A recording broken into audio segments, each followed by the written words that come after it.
Assalamualaikum warahmatullahi wabarakatuh. Di sini saya akan membuat video micro teaching dengan materi persebaran dan pemanfaatan biota laut. Selamat menyaksikan. Assalamualaikum warahmatullahi wabarakatuh. Apa kabar anak-anak ibu? Semoga selalu dalam keadaan sehat ya. Pertemuan kali ini ibu akan membawakan materi tentang persebaran dan pemanfaatan biota laut. Sebelum belajar, kita berdoa terlebih dahulu ya. Bismillahirrahmanirrahim. Rabbi zidni ilma warzuqni fahma. Amin. Indonesia merupakan negara tropis yang dilintasi Ring of Fire, Gunung Merapi, dan juga garis Khatulistiwa. Hal ini menambah warna-warni dan kondisi alam yang ada di Indonesia. Walaupun seringkali terjadi fenomena alam yang membawa hal baik ataupun bencana yang tidak terhenti, Indonesia tetap menjadi rumah yang indah bagi banyak masyarakatnya. Hal ini mempengaruhi lautan yang ada di Indonesia. Sebagai negara kepulauan terbanyak di dunia, masyarakat Indonesia tentu sudah terbiasa dengan sumber daya alam laut dan keindahan laut yang ada. Selanjutnya, ada yang tahu nggak nih biota laut itu apa? Biota laut itu adalah semua makhluk hidup yang ada di laut, baik hewan, tumbuhan, atau karang. Jadi, semua yang ada di laut namanya biota laut. Nah, biota laut digolongkan menjadi 3. Apa? Yaitu planktonik, bentik, dan nektonik. Nah, kita bahas satu-satu ya. Yang pertama tadi apa? Planktonik. Planktonik merupakan jenis biota laut yang berenang dan mengapung mengikuti arus. Nah, jenis planktonik dibagi menjadi 2 lagi, yaitu kelompok hewan atau zooplankton dan fitoplankton, yaitu kelompok tumbuhan. Zooplankton mencakup organisme termasuk protozoa kecil dan metazoa besar. Spesies zooplankton tidak menyebar merata, tetapi secara acak di dalam suatu wilayah laut. Lalu fitoplankton. Fitoplankton adalah organisme mikroskopik yang hidupnya di zona eksotik, yaitu permukaan remang laut, yang mampu membuat makanannya sendiri, yaitu berupa bahan organik yang proses dari bahan anorganik dengan bantuan sinar matahari. Yang kedua, ada bentik. Bentik merupakan biota laut yang hidupnya di dasar atau pada umumnya bersifat merayap, yang dapat terdiri dari hewan dan tumbuhan. Sumber utama makanan organisme bentik adalah ganggang serta limpasan organik dari tanah. Contoh organismenya apa? Yaitu bintang laut, tiram, kerang, teripang, bintang rapuh, anemon laut, dan lain-lainnya. Yang terakhir adalah nektonik. Nektonik adalah jenis organisme yang menjadi perenang aktif di daerah perairan, baik itu air tawar maupun air laut. Ikan adalah spesies nekton terbesar dengan 16.000 spesies.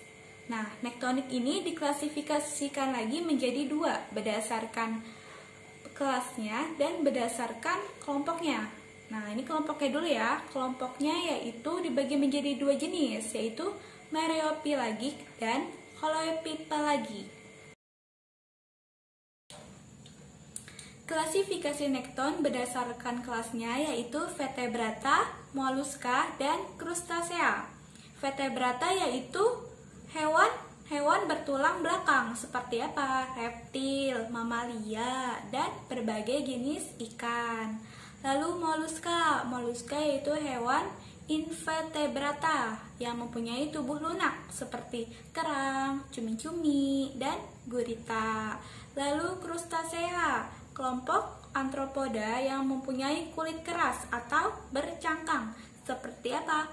Udang, kepiting, lobster, dan lain-lain. Selanjutnya, potensi biota laut. Di dalam laut tentunya banyak banget ya kekayaan alam yang luar biasa besarnya. Contohnya apa? Perikanan, terumbu karang, dan hutan mangrove. Nah, ini persebaran peta perikanan. Berdasarkan aturan internasional, jumlah tangkapan yang diperbolehkan adalah 80% dari potensi lestari atau sekitar 5,12 juta ton per tahun. Jika dibandingkan sebaran potensi ikannya, tampak adanya perbedaan secara umum.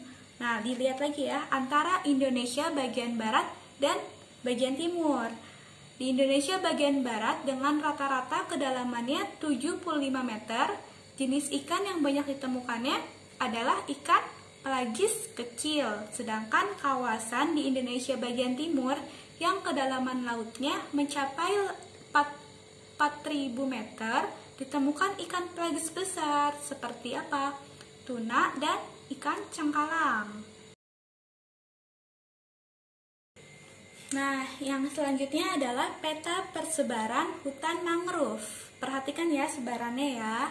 Tampak bahwa hutan mangrove tersebar di pesisir barat Pulau Sumatera, beberapa bagian dari pantai utara Pulau Jawa, sepanjang pesisir Kalimantan, pesisir Pulau Sulawesi, pesisir selatan Papua, dan sejumlah pulau kecil lainnya. Seperti apa?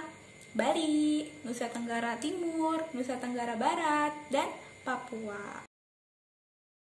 Selanjutnya, peta persebaran terumbu karang di Indonesia. Mengapa terumbu karang banyak ditemukan di Indonesia?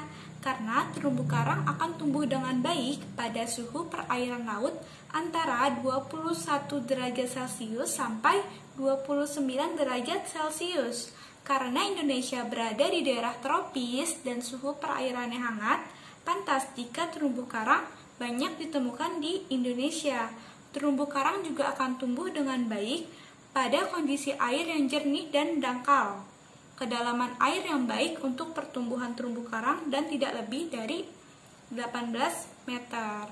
Coba perhatikan peta persebarannya. Terumbu karang banyak nih ditemukan di bagian tengah Indonesia seperti Pulau Sulawesi, Pulau Bali, Pulau Lombok, Pulau Papua, lalu juga ditemukan di Kepulauan Riau dan pantai barat dan ujung barat Sumatera.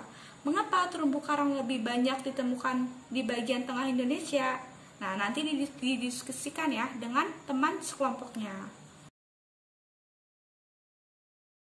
Selanjutnya, manfaat biota laut bagi manusia. Yang pertama tentunya sumber makanan.